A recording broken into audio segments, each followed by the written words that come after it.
Magandang araw kaibigan. Welcome ulit sa Pinoy Recaps. Ang pelikulang ibabahagi ko ngayon ay ang historical epic movie na Gladiator na ipinalabas noong 2000. Sa taon na 180 AD o kapanahunan ni Hesukristo, na mayagpag ang kaharian ni Roman Emperor Aurelius. Isa sa mga dahilan ay ang loyal at pinakamagaling niyang general na si Maximus. Ginagalang ito ng buong Roman army dahil hindi lang ito magaling sa pakikipaglaban, makatarungan din ito at may prinsipyo. Kaya malaki ang tiwala ng emperor sa general. At sa huling laban nila sa natirang tribo ng barbarians sa Germania, lalong humanga ang matandang emperor kay Maximus. Sa sobrang laki ng pagtitiwala ng hari dito, may gagawin itong napakalaking desisyon na babago sa buhay ng general. Pagkatapos ng labanan, binati ni Haring Aurelius si Maximus at nagtanong ito kung ano ang gusto nito bilang ganti sa kanilang pagkapanalo. Simpleng sagot lang nito na gusto na nitong umuwi sa kanila. Ilang sandali pa ang lumipas, dumating na ang mga anak ng emperor na si Commodus at Lucilla. Pinatawag pala sila ng ama kaya umaasa na ang lalaking anak na baka ay anunsyo na umano ng hari na ito na ang susunod na emperor. Nang dumating si Commodus sa battlefield, nasaksihan niya paano binigyang galang ng mga sundalo at ng ama si Maximus. Binati niya ang kanyang ama at sinabihan na magpapatumba ito ng 100 baka para i-celebrate ang pagkapanalo nila. Pero sagot ng emperor na wag na magsayang ng baka, batiin na lang umano ang general dahil ito ang nagpanalo sa laban. Dito na umasim ang mukha ng prinsipe. Kahit nagseselo si Commodus kay Maximus, binati pa rin niya ang general. Malaki ang tiwala ng ama dito kaya naiinggit siya. Kinagabihan habang nag-celebrate sila sa pagkapanalo sa labanan, pinakilala ni Commodus si Maximus sa iilang mga senador ng Rome. Pagkatapos ay kinausap nito ang general tungkol umano sa pagdating ng panahon na ideklara na siya ng kanyang ama na maging sunod na emperor ng Rome. Na kung sakaling darating ang araw na iyon, maasahan ba daw niya ang loyalty ng general kagaya ng loyalty nito sa kanyang ama. Kaya sinagot ni Maximus ang prinsipe na pumayag na ang hari na uuwi na siya. Nagulat si Commodus sa sagot ng general kaya sinabihan niya itong huwag masyadong kampante dahil ipapatawag din niya umano ito. Nang gabi ding iyon, kinausap ng hari ang anak nitong si Lucilla. Na kung naging lalaki lang sana ito, sigurado umanong isa itong magaling na hari. Pinatawag niya umano ito para suportahan ang kapatid nitong si Commodus. At buong akala din ni Lucilla na magiging emperor na din ang kapatid niya na matagal na nitong pinapangarap. Kinabukasan pinatawag ni Haring Aurelius si Maximus. Una nakipag-heart talk muna siya sa general.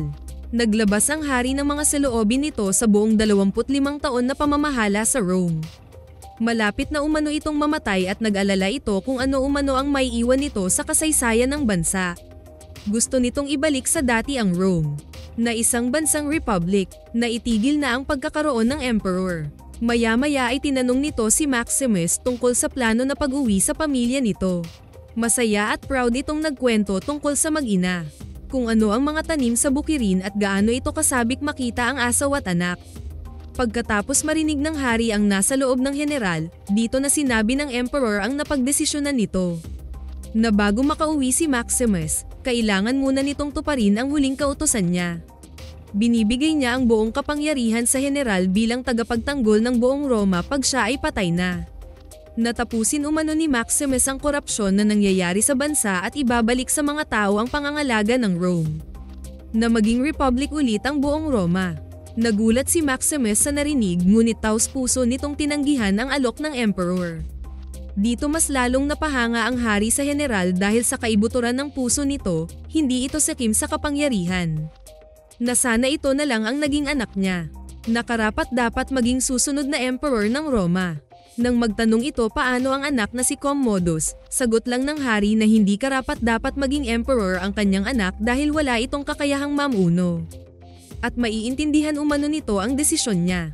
Kasunod nito ay nanghingi si Maximus ng panahon na pag-isipan ang alok ng hari. Pumayag si Aurelius sa hiling ng general kaya binigyan siya nito ng hanggang hapon para mag-isip at sana raw ay tanggapin nito ang inaalok na katungkulan. Paglabas ni Maximus sa tolda ng emperor, nagkita sila ni Lucilla. Nag-usisa ito kung ano ang napag-usapan nila ng ama nito pero hindi ito direktang sinagot ng general. Naghabilin lang umano ito bago siya umuwi sa lugar niya. Alam ng prinsesa na may iba pang napag-usapan ang dalawa kaya tinanong nito si Maximus kung pagsisilbihan ba umano nito ang kapatid kagaya ng pagsisilbi sa ama. Sagot lang ng general na palagi nitong pagsisilbihan ang Roma. Kinagabihan, habang naghahanda matulog si Maximus, sinabihan niya ang kanyang assistant na si Cicero na hindi pa umano sila makakauwi sa kanila. Nang mga sandali ding iyon, pumasok si Commodus sa tolda ng ama.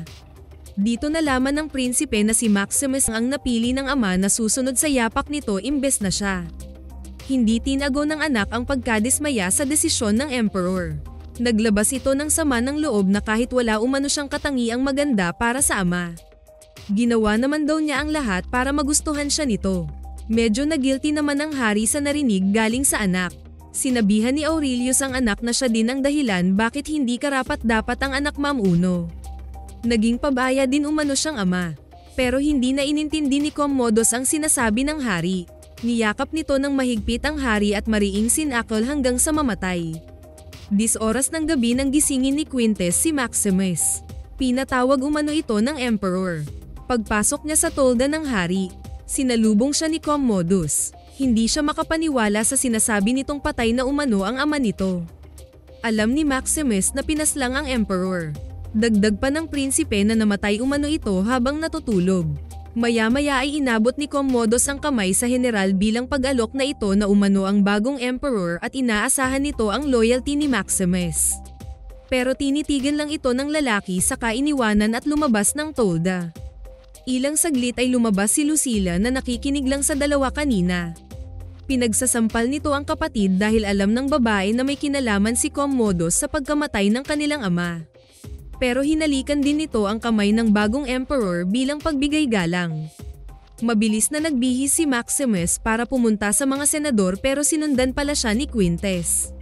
Sinabihan siya nitong huwag magpadalos-dalos dahil tahimik lang umanong namatay ang emperor pero hindi naniwala ang general dito. Alam nilang pinatay ang hari, pero biglang tinawag ni Quintus ang mga gwardya. Utos umano ng bagong emperor na hulihin siya at patayin sa malayong lugar. Pero bago kinalagkad ng mga gwardya ang general, nakiusap ito kay Quintus na protektahan nito ang kanyang pamilya. Pero malamig itong sumagot na magkita-kita umano sila sa kabilang buhay. Nagpumiglas si Maximus pero pinalo siya ng guard sa ulo. Paglipas ng ilang oras, dumating na sila sa lugar kung saan na dapat patayin ang general. Pero nagawa nitong ipagtanggol ang sarili sa mga gwardya. Yun nga lang tinamaan din si Maximus sa balikat. Kahit may sugat, mabilis na umalis ang general para umuwi sa kanila. Buong araw siyang naglakbay at nagpahinga lang sa gabi. Nang sumunod na araw, nanghihina na siya dahil sa sugat sa balikat. Sa kabilang banda, may mga sundalo nang dumating sa lupain ni Maximus. At akala ng anak niya, siya na ang dumating kaya sumalubong ito sa paparating na grupo ngunit sadya itong binangga ng mga kabayo at inapakan lamang. Walang nagawa ang ina nito kundi mapasigaw na lang sa di kalayuan. Nang mga sandaling iyon, nagising ang diwa ng general ng Molenaguen ang boses ng anak. Nagkaroon ito ng lakas at mabilis na pinatakbo ang kabayo. Ilang oras ang lumipas, sabay na bumagsak si Maximus sa kabayo dahil sa sobrang pagod. Kinabahan na ang general nang makita ang sunog na taniman at mga tauhan. At ilang hakbang pa, nakita na niya ang kanyang mag-ina na wala ng buhay na nakabitin. Kahit nadudurog ang puso ng general, nakuha pa rin niyang ilibing ang asawa at anak. Hanggang sa makatulog siya sa puntod ng mga ito. At bago dumilim ng araw na iyon, dinampot siya ng napadaang grupo ng manglalakbay. Habang nasa biyahe, napapanaginipan ni Maximus ang kanyang mag-ina. Nagdedeliryo siya dahil sa infeksyon ng kanyang sugat. At una niyang nasilayan sa grupong ito ay si Juba. Tinulungan siya nito sa kanyang sugat. Pinulot pala siya ng negosyante para gawing alipin at dinala sa isang probinsya ng Roma para ibinta. Pagdating sa Zucabar, nabili siya ni Proximo na isang gladiator trainer. Kasama niya si Juba at iba pang mga alipin para gawing mga mandirigma sa loob ng arena at pagpustahan ng mga tao. Kahit mahina pa si Maximus, nakitaan pa rin siya ng potential ni Proximo. At dito siya binansagan na isang Spaniards. Dinala silang lahat sa pamamahay ng kanilang bagong amo at inumpisahan agad i-train ang kanilang mga kakayahan. Noong una ay alangan pa ang general dahil hindi pa bumalik ang lakas nito. Nang sumunod na araw, dinala na silang lahat ni Proximo sa arena para makipaglaban. Naging kapartner ni Maximus si Juba. Bago sila sumabak sa labanan, binigyan muna sila ng lakas ng loob ni Proximo. Na magugustuhan umano sila ng manonood kung malakas sila at pumatay ng kapwa mandirigma. At sa unang sabak nga ng grupo nila, nanalo sila sa laban. Sa kabilang banda, tuluyan na ngang naging emperor ng Rome si Commodus. Sinalubong ito ng mga senador. Habang nasa Senate room na sila, inihayag ni Gracchus ang iilang problema ng Roma na kailangang tugunan ng bagong emperor. Pero mukhang walang gana si Commodus na gawin ang nararapat kaya nagkasagutan ang dalawa. Dito na nagsalita si Lucilla para salbahin sa kahihiyan ang kapatid at matigil na ang sagutan ng senador at ng bagong hari. Nang magkausap ang magkapatid, kinairita ni Commodus ang pangingialam ng mga senador. Gusto kasi nitong tanggalin na ang kapangyarihan ng mga ito at siya na lang ang kilalay ng mamuno sa buong Roma. Pero hindi sang-ayon si Lucilla sa plano ng kapatid. At para umano magustuhan si Commodus ng mga tao, nagpasimula ito ng 150 days na kasiyahan sa buong kaharian. Isa sa mga pinakaaabangan ng mga tao ay ang labanan ng mga gladiators. Na kahit ang dalawang senador na si Gracchus at Gaius ay naniniwalang magugustuhan din ng mga Romans ang pakanang ito ng bagong emperor. Balik kay Maximus, ginalang na ito ng mga kasama at pinakita na rin ito sa lahat ng manonood ang galing nito sa pakikipaglaban. Mag-isa na itong sumagupa sa arena at pinaslang ang lahat ng kalaban. Galit nitong hinarap ang mga tao sa paligid at nagsisigaw kung hindi pa umano sila na-entertain sa patayang ginawa. Ngunit imbes na magalit mas lalong sinisigaw ng mga tao ang kanyang pangalan. Nang araw ding iyon, kinausap siya ni Proximo. Dito niya nalaman na pupunta umano sila ng Rome para sumali sa pakikipagdigma sa iba pang mga gladiators. Isa umano itong selebrasyon ni Commodus bilang paggalang nito sa yumaong ama na si Haring Aurelius. Nalaman din ng general na isa rin palang gladiator noon si Proximo at pinalaya umano ito ng namayapang emperor. Katunayan nito ay ang wooden sword na binigay dito na siyang simbolo umano ng kalayaan nito. Kasunod nito ay sinabihan ni Proximo si Maximus na ipanalo ang manonood.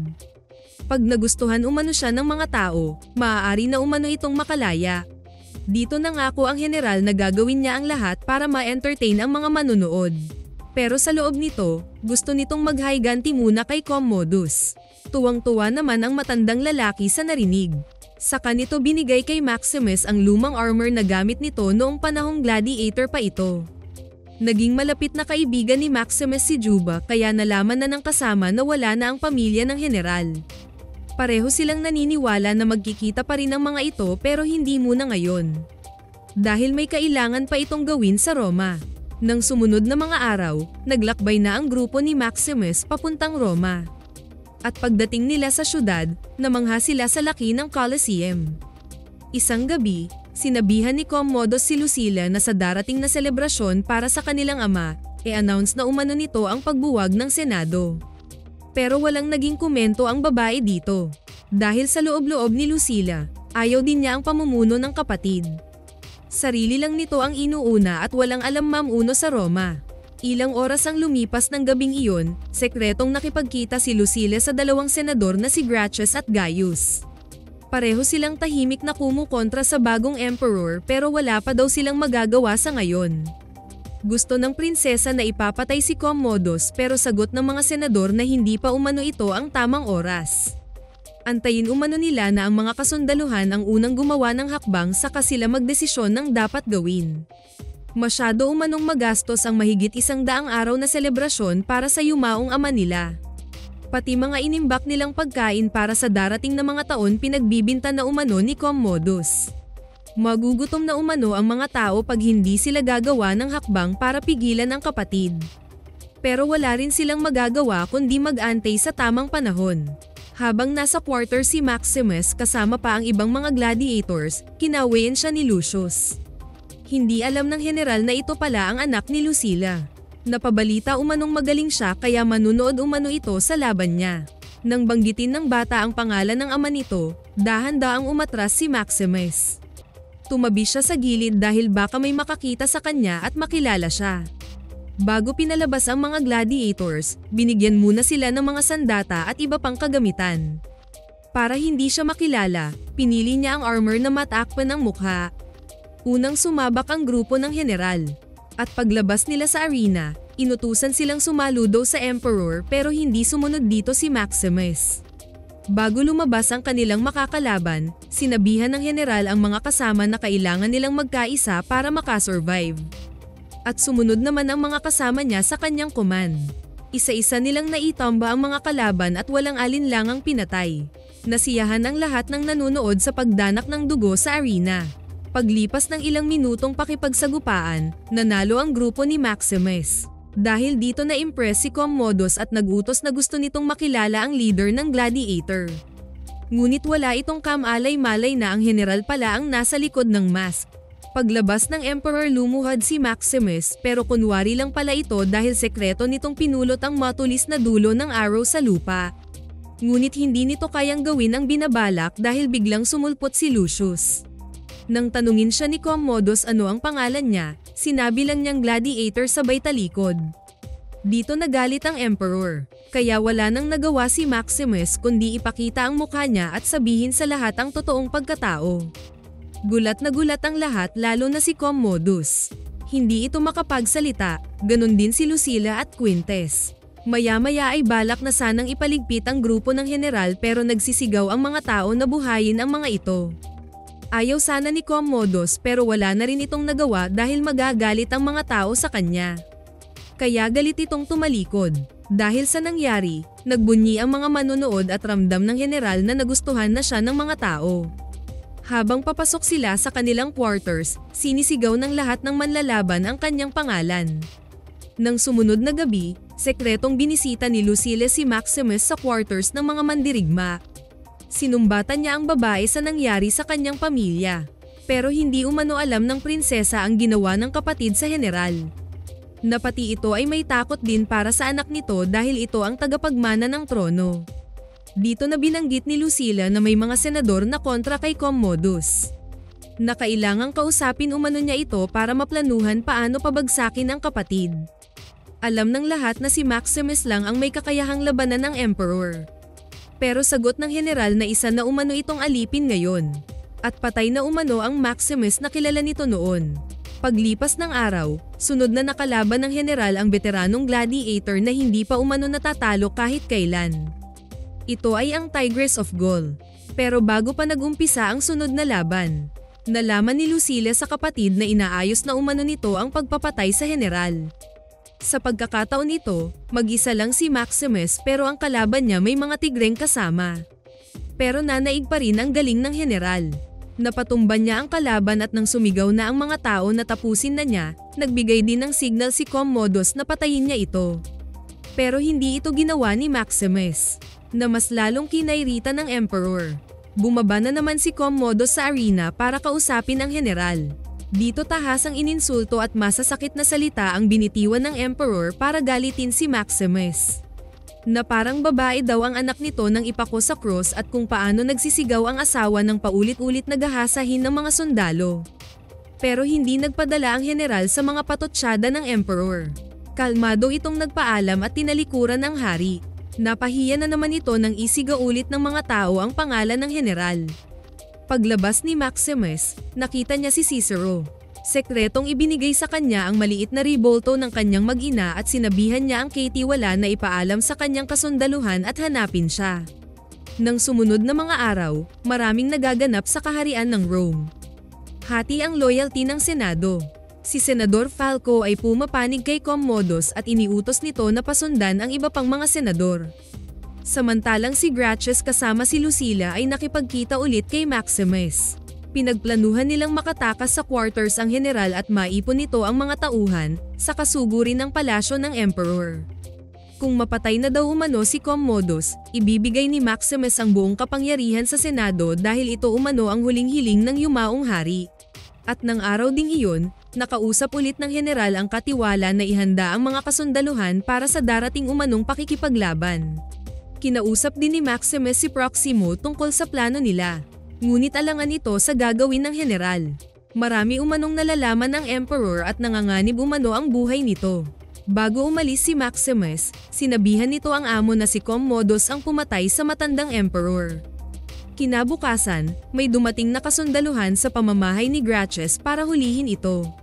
Dahil ang senador lang ang may lakas ng loob na kumontra kay Commodus. Dahil sa mga sulsol ni Senador Falco, naging matalas ang pakiramdam ng emperor na may nagbabalak ng masama laban sa kanya. Nang mga sandaling iyon, nasa quarters na naman ni Maximus si Lucilla para ibalita ang pagdakip kay Gracchus. Nakailangan na umanong umalis ng general ng gabing iyon para maisakatuparan ang plano nila.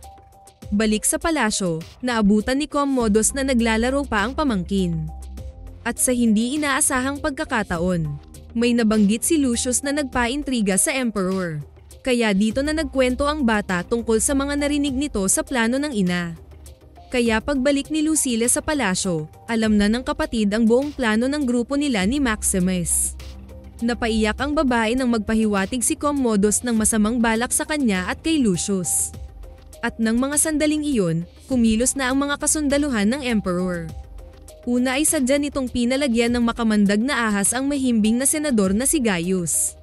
Kasunod nito ay ang paglusob ng mga gwardya sa quarters ni Proximo. Ngunit imbes na buksan ang mga sundalo sa gate, dinala nito ang susi sa selda ni Maximus. Binigay niya ito sa general at sinabihang naipanalo na rin nito ang kalayaang inaasam. Dagdag pa niya na nakahanda na ang lahat sa paglaya nito. At bago tumalikod si Proximo, sinabihan ito ng general na nanganganib umano ang buhay nito sa pagiging mabuting tao. Nakalabas na ang mga kasamahan ni Maximus sa mga selda. Nakahanda ang mga itong isakripisyo ang buhay para sa general.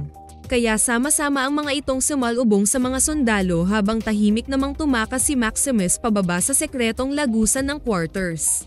At ilang saglit ang lumipas, napasok na ng mga gwardya ang kwarto ni Proximo. Walang awang pinagsasaksak ang lalaki habang nakatalikod. Nang makarating na ang general sa dulo ng sekretong lagusan, nakikita na niya sa di kalayuan ang kabayo ni Cicero. Pero nang magbigay siya ng signal dito, bigla itong sumigaw. Tumakbo ang kabayo at nabigti ang lalaki sa puno. Mabilis na sumaklolo si Maximus pero tinamaan ng pana sa dibdib si Cicero. Napasigaw ang general pero wala na rin itong nagawa dahil napaligiran siya ng napakaraming sundalo. Pagsikat ng araw, nalaman na agad ni Commodus na tagumpay ang paghuli kay Maximus. At dahil sa pagtraidor ni Lucilla, paparusahan ito ng emperor. Ilalayo nito si Lucius sa ina at kung anuman umano ang masamang balak ng babae, papatayin umano nito ang bata. At ng araw ding iyon, si Maximus ang sinisigaw ng mga tao sa Colosseum. Habang nakatali siya sa selda, lumapit si Quintus at sinabing isa umano itong sundalo na sumusunod lang sa utos. Kasunod nito ay kinausap din siya ni Commodus. Ininsulto nito ang pagiging alipin niya pero sinumbatan niya ito sa pagpatay sa sariling ama. Dito na lumabas ang totoo na naiinggit nga ang emperor dahil mas gusto ito ng ama kaysa kanya. Kaya matapang itong nagsabi na maglalaban umano sila para mas ikatuwa ng mga tao ang inaasam-asam nilang laban. At para makasiguro si Commodus na siya ang mananalo, sinaksak niya si Maximus sa tagiliran. At inutusan nito si Quintus na bihisan ang general at itago ang sugat nito. Kaya nang lumabas na ang dalawa sa arena. Nanghihina na si Maximus. Pero kahit wala na halos lakas ang general, pilit itong nakipaglaban sa emperor. Nagawa siyang masugatan nito pero may sapat pa siyang lakas para makaganti kay Commodus at mabitawan nito ang espada. Dito na nagumpisang magdeliryo ang general kaya nabitawan din nito ang sariling espada. Nang manghingi ng espada si Commodus, hindi ito binigyan ni Quintus. At sinabihan ang mga tauhan na walang maglalabas ng espada. Dahil dito, inilabas ng emperor ang maliit na kutsilyo sa braso nito. Ngunit may natira pang lakas si Maximus para umilag at sa huli ay sinaksak nito si Commodus sa sariling patalim. Natahimik ang buong arena nang bumagsak ang emperor. Dito nagumpisang maglakad si Maximus dahil sa kanyang pagdedeliryo. At bago pa siya bumagsak, nasabi niya kay Quintus ang mga dapat gawin. Napakawalan umano ang kanyang mga tauhan, ibalik sa Senado si Gracchus at gawing republika ulit ang Roma gaya ng huling habilin ng matandang emperor. Bago tuluyang namatay si Maximus, nasabi pa nito kay Lucilla na ligtas na si Lucius. At nang mawalan ng buhay ang general, nakita na din nito ang kanyang mag-ina. Sa utos ni Lucilla, binuhat nila ang bangkay ni Maximus para bigyan ng parangal at maayos na libing. Samantalang iniwan lang sa arena ang katawan ni Commodus. Paglipas ng ilang araw, inilibing ni Juba sa gitna ng Colosseum ang maliliit na simbolo ng pamilya ni Maximus, sabay sabing malaya na silang lahat. At magkikita din daw sila balang araw. Sana nagustuhan nyo ang pelikulang ito. Maraming salamat sa inyong panonood. Kita-kits tayo sa susunod na video.